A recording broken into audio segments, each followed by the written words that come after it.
I will give you a spear of apple when you're ready. All right. Is that a joke?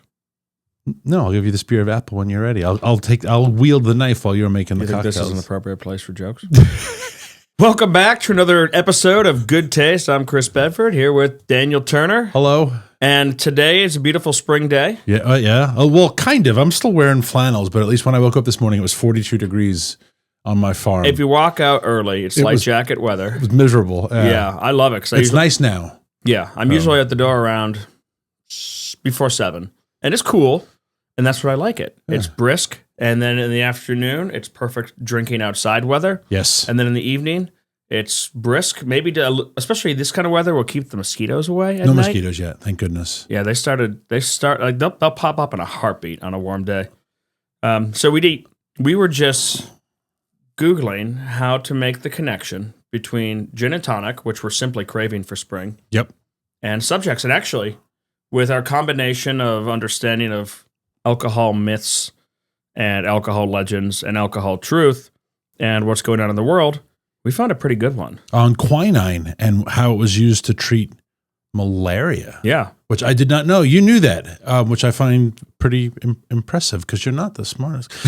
It's a very impressive. Quinine to treat malaria. And I guess they had to mix it with other things to make it palatable. So that was my question right before we went live is if you have to mix it with gin, which is pretty potent, and a whole bunch of other stuff and sugar and lime to be able to drink enough of it to fight malaria, how much quinine is actually in this bottle? Because I love the tonic. I could drink tonic plain.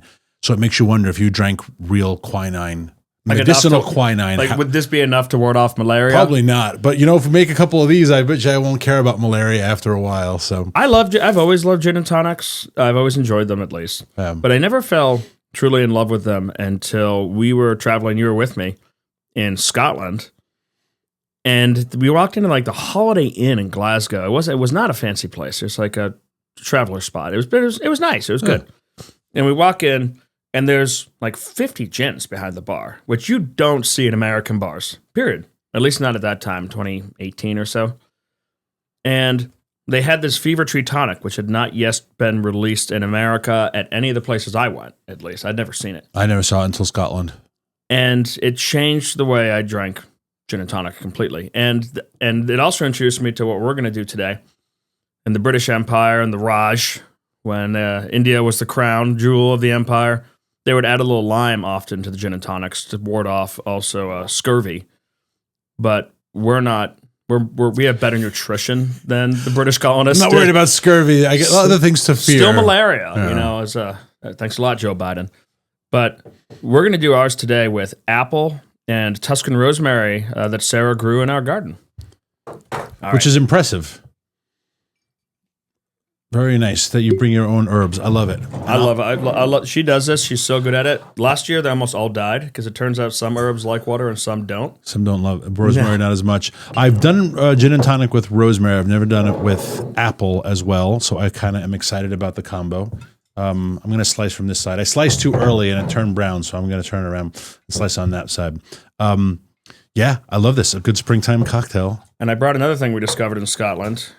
Because it turns out you can have too much peaty scotch. Truly can. Oof. In June. And you had way too much the first 2 nights. You were bedridden. God, I couldn't drink scotch for like a month after we got back from that trip. But eventually we got to this fantastic distillery on the far side of Islay. Spears like this okay? Yes, those are wonderful. Give me a glass. Bunnahabhain. No, it wasn't Bunnahabhain. Or were we? Bricklady. It's always nice to eat on a podcast. I know. Some people pay to hear that. Some people pay for foot picks too, so there's a lot of weird stuff out there. Yes, you can't have too much. You can't have way too much peaty scotch, and it becomes bad for lots of parts of your bodies. I couldn't drink scotch for the longest time. Now, my preference is 2 ounces of gin and a very little bit of tonic, and then ask for the bottle. If I'm at a bar and they've got a good tonic and it's not just coming out of a gun, I usually don't want it if it's coming out of a gun. Just a splash. Bring out the bottle. Let me control how much it is because I do still want to taste a good gin. And this gin from Bricklady is made with all the different botanicals from Islay, beautiful island off the coast of Scotland. And we got there. They were out of ice. they were out of tonic, and we didn't want any more whiskey. And that's a good distillery. Yeah. And they said, well, we got this warm gin. And the guys were like, all right, give it to me. Yeah. I'll take some warm gin. You don't have any water either? I guess we're drinking gin. First time I saw this in America, the Fever Tree, I remember buying cases of it because I thought it was like some rare fluke. You can find it anywhere now. It's remarkable how Americans have caught on to really good mixers. And gin in general. Yeah. Gin was not a popular drink when we were younger. Grandmas drank it. And I mean, like the kind of grandmas like generation pass. Yeah. Like not this generation of new grandmothers. There was people who drank a lot of it were called ginnies. You can actually see, we talked about this in our pilot episode or never aired pilot episode, the differences in people's brains if they die. From gin. And you have to drink a lot of gin to die from gin, but the juniper berry actually dyes it.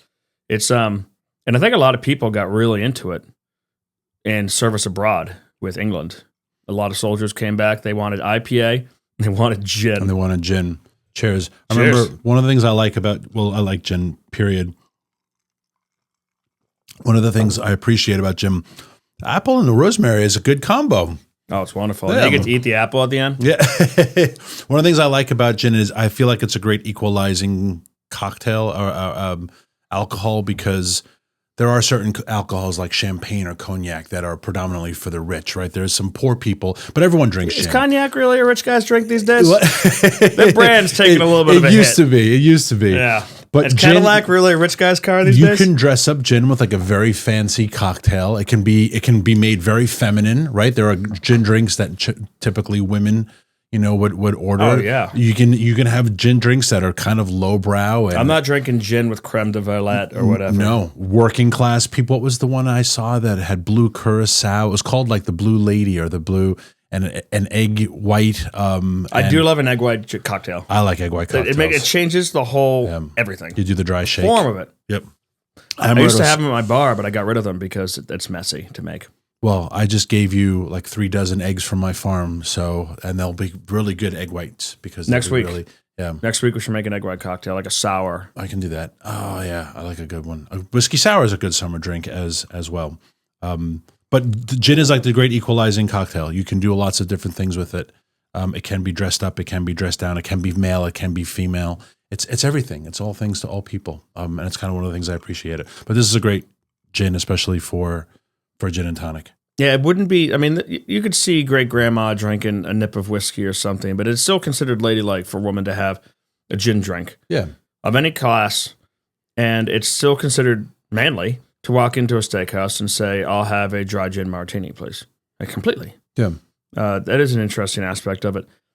In England, I think it's probably gotten a lot. Last time I was in Scotland, I noticed a lot of billboard advertisements for non-alcoholic gin. Yeah, what is non-alcoholic? It's like tonic water with juniper berry. I messed around with it when we were expecting our last child, and it's not great.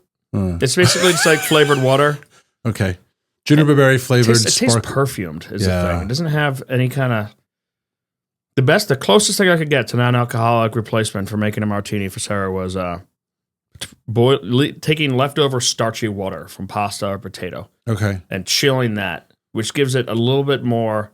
Just the more correct mouthfeel for a good vodka, and then doing that dirty. You couldn't do it dry. That is the weirdest thing I've ever heard. Yeah. And it kind of worked. It did work. It scratched the itch. Chilled pasta water with olives, please. It basically allowed me to occasionally have a martini in front of her because otherwise it's like Pavlov's bells. Like, we're fine not drinking. It's fine. But hey, it's actually, we were talking about this last night. It's easy not to drink, or easier, much easier when it's like an oath to God, like Lent. Or it's a promise to your future child, like to protect this baby inside of you. It's really hard to drink. The way you feel at 7 a.m. when you wake up, you're like, I'm not going to drink today. I'm going to be healthy. I'm going to be good. And 5 p.m. when you're wrapping up the workday, the sun's setting, it's nice. That's much harder to resist. Yeah, you're on a work call at 4 o'clock and you're already thinking about what's going to be the happy hour cocktail. Yeah. I did a radio show yesterday where the host knows I like my alcohol and is a fan of the podcast, so thank you.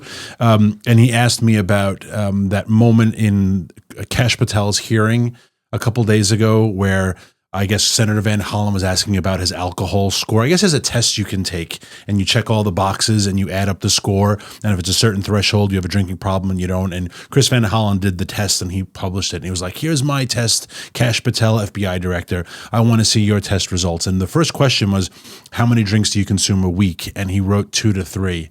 And I did chuckle because I was like, I don't really know what that means. Like, who has like one drink? Like, 3 times or 2 times a week, like I'll have a beer, but no, if you have a beer, drinks. I've been advised by cops never to say that when they pull you over. Because it's fake. Because if they say, how much you been drinking tonight? 2 or 3. Yeah. That means 10. No, exactly. If you say confidently, I had 1 drink. I couldn't imagine. Maybe it is a sign that I like my alcohol too much. But if you're a senator, it's different. You have votes that night or whatever. I feel like I would be. Historically, it's not very different for senators. They're hammered. Who has like a beer and is like, I couldn't possibly have a second? It's like, if I'm going to have a beer, I'm probably going to have 6, right? If I'm going to have not martinis, right? But if I'm going to have 1, and then I'll probably follow it with like a couple of glasses of wine and then a beer when I want to stop drinking, right? So to say like, I only have 2 or 3 drinks a week, I'm like, that's just not believable. That's not true either. You're probably safer as a woman in British occupied India, 19th century, dodging malaria, than you are as like a young woman or intern at a senator's birthday party. Like, there's no 2 to 3.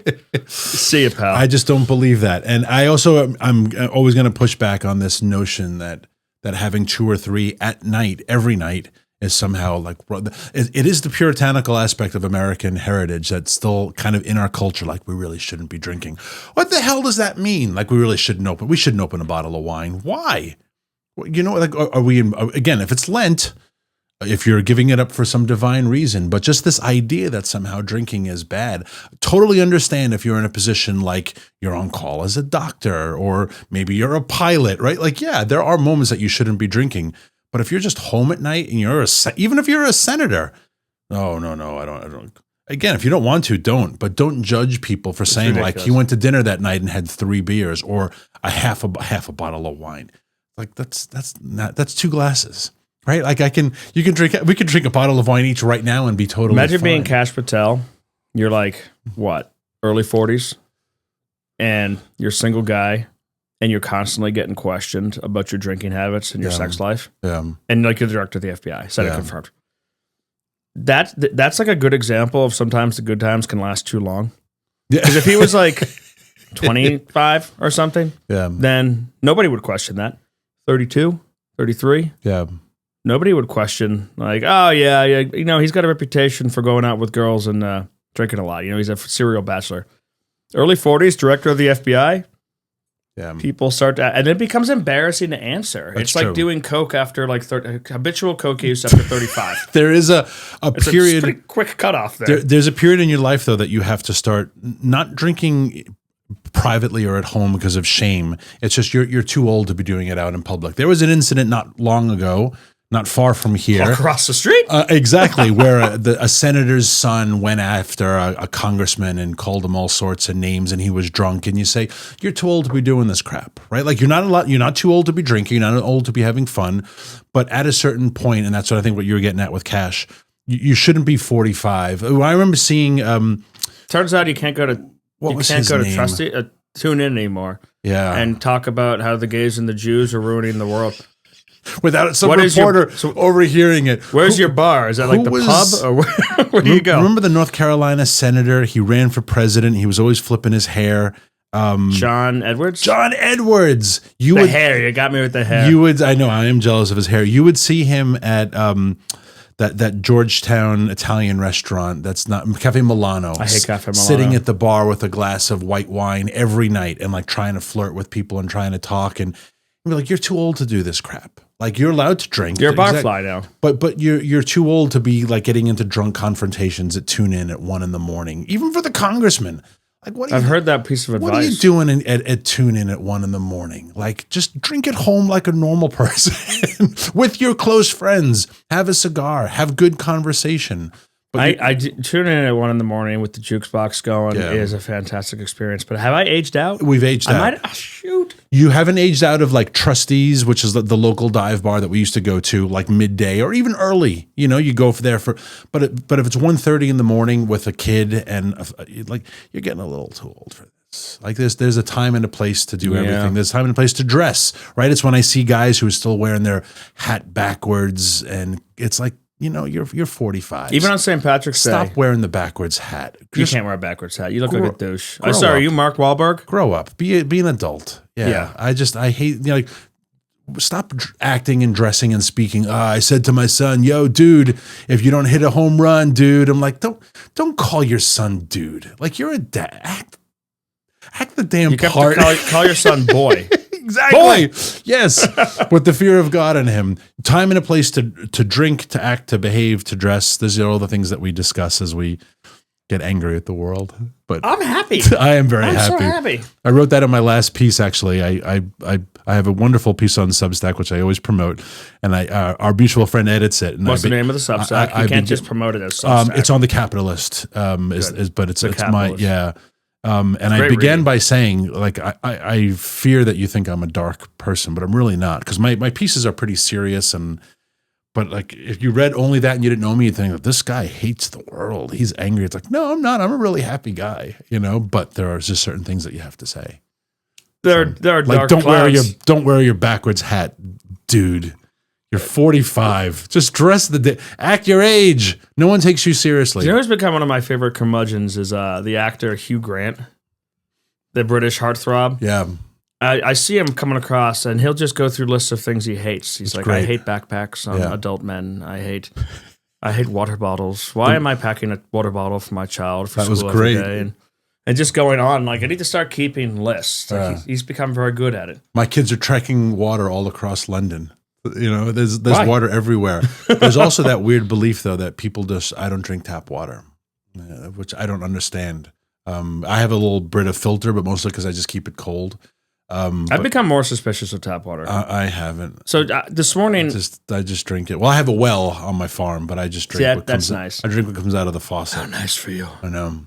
I got one of those keys for pulling out the sink aerators, and my bathroom sink on one side has been just trickling, and the metal deposits that had built up on this thing and the Alexandria water supply were so thick that I was able to rip off the plastic on the top of the aerator and pull out the rubber before, and the aerator's still in there. So I have to go in there with like a screwdriver and pliers and destroy the thing.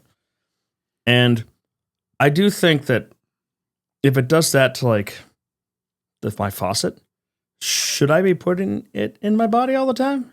I don't know. Well, but your faucet's probably also, 40, 50 years old. No. Those pipes are probably 100 years old. That's the thing, is it comes through the pipes. The pipes are 100. The pipes are old. That's where all tap metal water comes pipes. from. Yeah. So, but that's not the water problem, though. That's just the plumbing problem. But that's how you get the water. And all that builds up on the side. What flows through is fine.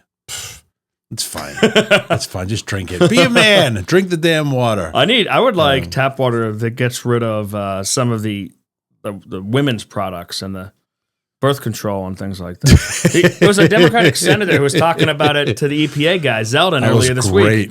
It was like, do you believe in abortions in the water? Like, it was Patty Murray. He's like, did you say abortion in the water? And she's like, yes, the abortion. She clearly read, like, her staffer was probably cringing so hard in the back. He was like, there's a right-wing belief that abortion pills that are being dissolved in the urine and everything, because we know this with birth control. You can actually find amounts of birth control in most drinking water, which does change your hormones, does change. Any woman who's ever taken it can tell you that, and probably any man who's ever taken it. But I guess that's probably what she was trying to get at, but she hadn't read the briefing and was too retarded to even know that. Embarrassing. Water abortions. One of my favorite things. Like bath births. What I like about our podcast and just our conversation is that we don't have any prepared notes, right? We're not like, and another thing I wanted to say to you, it's just an organic conversation. But we would accept advertising. We would. And you and I have to do like a lot of talking, a lot of public speaking. We both do radio. You do live TV, as do I. So you have to know how to answer questions. One of my favorite things is when there's a hearing, and I have testified a couple times on Congress, and the person you are testifying before is absolutely indignant over what this 23-year-old wrote on this paper just an hour ago. Like so that was Patty Murray, just absolutely indignant about water abortion. they just read from the script. They have no idea what's happening. They don't even know what room they're in. They were rushed in there. Read this, and they're like, oh, okay. I'm like a good little puppet. I will read this and say, I am outraged. And they look up.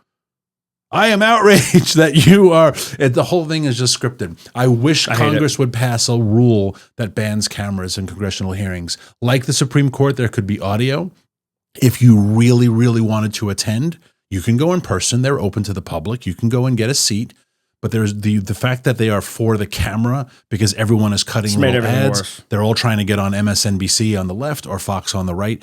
Everything is for the camera. So there is no hearing. It's just theater. And I'm sick and tired of the theater. It drives me nuts. I mean, it's a circuit. Go on C-SPAN and say something and trash somebody, attack somebody, eviscerate them. Yeah. I mean, decimate them. And it's like what does that mean? This guy destroyed 1/10 of this guy's forces. What the hell are we talking about here? Yeah. And then you get headlines on news sites that I run. Yeah. You do. You go on channels that I occasionally appear on, and everyone claps, and then the only primetime host, like the primetime host with the most longevity, tells people to donate to your campaign. Yeah. You get reelected. Really, no matter what else you do, any results you deliver. And it all continues. Yeah. They're all theater kids. And very few people are actually interested in legislating.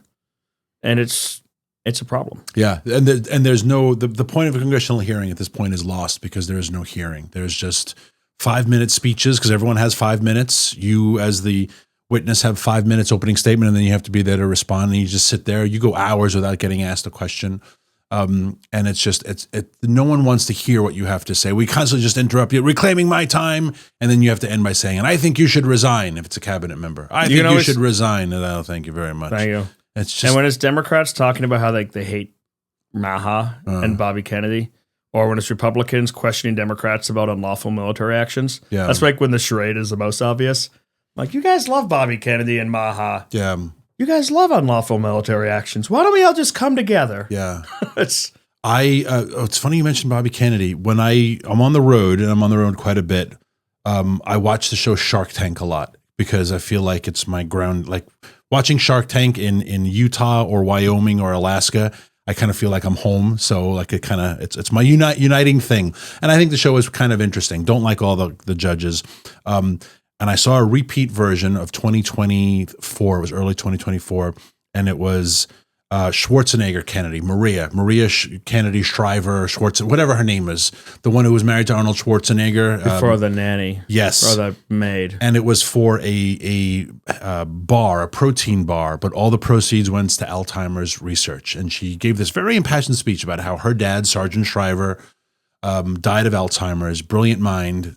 We still don't have a cure. And she said, the more I read into this, and I've been doing this for 30 years now, nutrition is so important to understanding our disease, our body, our health, what we are eating. And I was like, this sounds like a MAHA speech. And in real time, I was Googling her and her relationship with her first cousin, the health and HHS secretary, who at the time that she gave the speech had not even been nominated. He was still running separately, and just complete separation. No, it's nothing to do with him, thinks he's a fraud, thinks he sold out the family name. And I thought, boy, on TV, you gave this passion speech about nutrition and health and how we need to know what's going in our bodies. We're dying of all these diseases that are preventable, more so with quinine or with better nutrition. And I was like, and now your cousin has the opportunity to make huge changes, but because you are so loyal to the Democrat Party, you have sold him out. Is it because of his run? You are.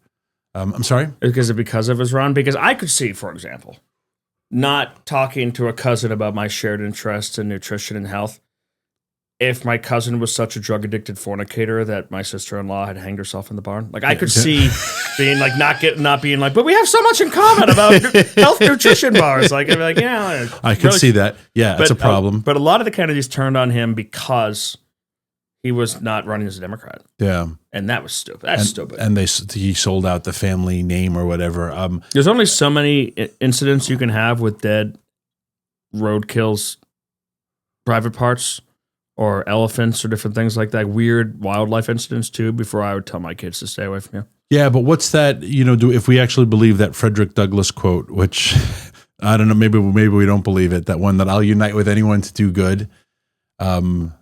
if you believe so passionately in nutrition to cure Alzheimer's. Is it a real quote? Or is it just like a make-believe Coke maybe it's make-believe Coke Industries quote, but you wouldn't work with your cousin to, and I do believe that RFK is trying to tap into that, right? There was important work. This big hearing last week on the FBI, the CIA whistleblower on the COVID origins and all of that. Like there's a lot to be done in that space. Did you remember that exchange that he had? Who's the pink-haired 88-year-old congresswoman? The one who's just like a goofball cartoon. She's just no insane. Idea what it is. But she was talking about how for 30 years I've tried to ban red dye from, and he was like, Congresswoman, I did it in 100 days. Give me some damn credit. She was like she was angry that he actually did what she's been running on for 30 years to accomplish. So I like that aspect of him. Dislike all of his politics. Everything he stands for, I basically oppose. Even Trump was like, keep him away from the oil. He's not getting anywhere near the oil, right? But he does good work on health. But on health stuff, and we need it.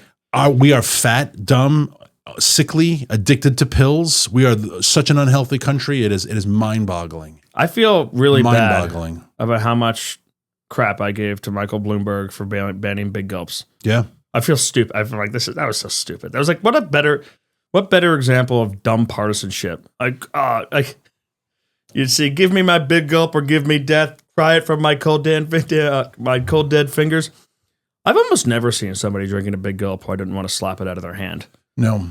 And I just let not liking Democrats get in the way of it. But there's a problem though that we have to pay for the health care on the end. Well, that was why I was so incensed. Exactly. And that's where I don't think you should ban what people want to consume, but you can't get to be 800 pounds hanging out at the 7-Eleven drinking the big Slurpees and then go to the doctor and be like, I got the diabetes. I need socialized. Changing consumer habits. No, you can't do that. Like, I'm not paying for you to be a fatty because you want to just, or your children. I'm sorry, I know that sounds, but since we've socialized our healthcare, well then now on the front end, I get to tell you, it's the same argument people have, like, how dare you not let us buy Skittles, with EBT stamps. It's like, well, if I have to pay for your healthcare, you fat person, then you don't get to buy Skittles with my tax dollars. Buy a head of broccoli or starve, right? Starving is probably better for you because you're a big fat. And I'm not Slim Jim. I mean, I'm a good 240 pounds at 6'3", but I mean, I'm not a big fatty either, and I have a healthy lifestyle on my farm, but I'm also not asking people to pay for my health care and my well-being. That's the thing. That's the difference. Problem. Yeah. I love how they moved the fountain soda machines. Like, there's no more self-serve fountains at McDonald's. I know. Larger societal problems. And the reason for it is changing consumer habits. Yeah.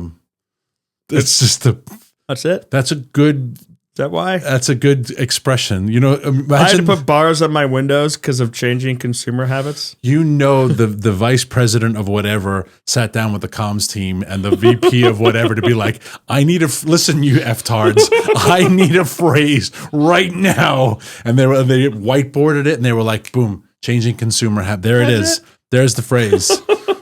we have a bulletproof drive-through. Yeah. Chick-fil-A down the street from here. They had a restaurant opened at first. Yeah. It was this giant plot of land, but this nice restaurant. Closed it within like 2 months. It was only a drive-through window. Changing consumer habits. Exactly. I have a shotgun in my bedroom due to changing consumer habits. That whiteboard had all the no words, right? Like theft, shoplifting, crime, pores. Just all of like, no. And they were like, what do we say? Changing consumer habits. Yeah. Horrible, right? Horrible. Is it? Well, I mean, horrible that we've gotten to that point. I'm not going to blame the company. They have to survive. It's like that Congress or alderman, or I don't even know what the hell an alderman is, but in Chicago, they have alderman. That Chicago alderman that said he wanted to sue Walmart for urban abandonment because they were closing their shop. Due to changing I think it was Walmart. I could be wrong. I apologize, but whatever company. I think Target was got in trouble for this. Yeah, and we are gonna file a suit on felony urban abandonment, which everyone's like, oh, we can make up our laws now. Well, why not make up everything else? But you can't blame the company for saying, look, we need to survive, and if we're getting $1 million of stuff stolen by teen takeovers. Like, well, then that's it. We're not going to operate anymore. I went into that super Safeway. Remember that opened up where the unsafe Safeway was in Capitol Hill? Apparently, it wasn't that super at all in the end, because last time I went in there, I forgot to get a cart. I didn't know what I had to get, and I realized I had to turn around. But you can't leave. The door closes behind you, and you can't walk out. Oh. And the only way out is to go around through the checkout line and scan your receipt to open up another gate. Wow. Due to changing consumer habits. But I didn't have a receipt because I hadn't bought anything yet because I needed a cart. And I had to explain this to security to leave the grocery store, which I understand because that was actually the home of me starting to drink alcohol in grocery stores. Yeah. Because I was walking around during COVID, and there are consumers who are leaving the place with as much food in their pockets as they could possibly get, like not even hiding it. Yeah. And no one was doing anything to stop them. And these aren't like dangerous criminals. It's like obese women, and like you could push them over. Just push them over. And no one cared. And I thought, well, if no one cares, I just took off my COVID mask. First thing I'd get was a 6-pack, crack it open, not like drink a whole. I'm not hanging out in a grocery store getting drunk. Yeah. But I'd do my shopping with a beer. Yeah. And then no one would ever say anything because nobody cared. Yeah. And it was liberating, but apparently it got too much, and the habits changed too much. The consumption habits. You can't do that anymore. No, you might be able to, but you can't leave without a receipt. You can't leave without it. We used to do that at what grocery store where we would go shopping before like our big dinners, and they had Union Market, and there's a bar in the grocery store, and we would go to the bar and get Whole Foods. The Whole Foods. That was great. Get a pint and then grocery shop with a pint. It was great. Yeah, so people are used to seeing it now. Yeah. You couldn't have pulled it off 15 years ago. But now a lot of grocery stores do have bars. Yeah. Which is a great change in consumer habits. Yeah. And now people are used to it. I think probably it would have been really outside of the ordinary to be walking around drinking a beer in the grocery store before that. But yeah, as long as you don't bother people, you can. That's the thing. Don't bother That's anyone. What white privilege really is a lot of the time. Don't bother people. If you're not bothering people with your crime, you can generally do it. Yeah. And if you're only committing one crime at a time. That's the new definition of white privilege. So, like, if you want to crack a beer while driving to the beach, don't speed. Yeah. Be in a car that you own. Yeah. Have plates that are made out of metal, not paper. Not paper. Yeah. Have your taillights working. One crime. Yeah. Crack a beer. Don't be drunk either. Yeah. If you're going to, I don't know, if you're going to loiter somewhere you're not supposed to loiter, don't be using drugs. Don't urinate. We'd walk to one crime the bar. Remember, we'd walk to Trustees from your place, and it's a good like 7 or 8 block walk, and we would crack a beer and walk down the street with it, saying like, "Don't vandalize, don't rob people." We're not making any noise. We're just drinking. What the hell? Cops would drive by and be like, "I could care less." You know, like 2 30-something-year-old white guys walking down the block with a beer. Like it's Saturday afternoon. I have better things to worry about. Yeah, I like that. The new definition of white privilege is one law at a time. One law at a time, and don't bother anyone in the process, and everyone will leave you the hell alone. It's a good rule for society writ large. You know? I know. I that's the thing is I think this could extend very broadly, and like the great purchase of white privilege can be extended beyond like the English going to India and building railroads. Like we've come to share our discoveries. Sewage systems in India, all this sort of stuff, quinine, gin and tonics. Like our discoveries are for all. And that is one. Discovery is the police won't bother you and the neighbors won't be upset. You mean they didn't discover a malaria cure? The Brits who discovered the cure? I don't know who discovered the cure. Now you can take a capsule. My grandfather was actually at a British fruit company. No, it was American fruit company. What was the one that was down there was overthrowing? Dole? They were the pineapple. No, they were out there. They were ruling Hawaii, like literally during World War II. Really like, overthrowing. Completely lunatics. United Fruit Company. Okay. Was down in Costa Rica on one of their plantations as the second in command, and they drank a lot of gin and tonic to keep away the malaria. Huh. When I was younger, I thought it was because they couldn't drink the water, but that doesn't make sense. Like gin is not a substitute for hydration. No. Don't try it. These are great. These are good, and I'm glad that you can find them everywhere. Even the soda water is good. Yeah. Well, this has been fun. I think Sarah will probably get irritated at the end. Probably. We'll hit all things, but that's what these conversations are. They're just free flowing and a cocktail to get the conversation going. I would keep going, but I'm out of ice. My friend, one of my friends, a fan who has listened to every episode. Actually, he said he was going to get our Good Taste logo tattooed because he has a tattoo of all of his favorite podcasts, and he was like, real? Yeah. And if he does, like, we'll make that maybe our new logo is his tattoo of our logo. He was like, so your logo is my next tattoo, brother. But he listens to it and he's like, you guys just are exactly what you want to listen to when you're just working and doing stuff. He's a farmer as well. He's like, you just listen to you, and that's that natural conversation, and that's kind of what we're aiming for. That's awesome. Yeah, no agenda, no. It's all going to come down to turnout. Let me tell you about how we're gonna win. Elections have consequences, Daniel. What does the Tennessee redistricting mean for the House's chance? Like, who gives a crap? I mean, those are very important conversations, but that's not what we want to have. There's plenty of political podcasts, but there aren't podcasts that will give you the proper definition of white privilege. And with that, let's go get some ice. Yeah. Thank you. Good talking to you guys.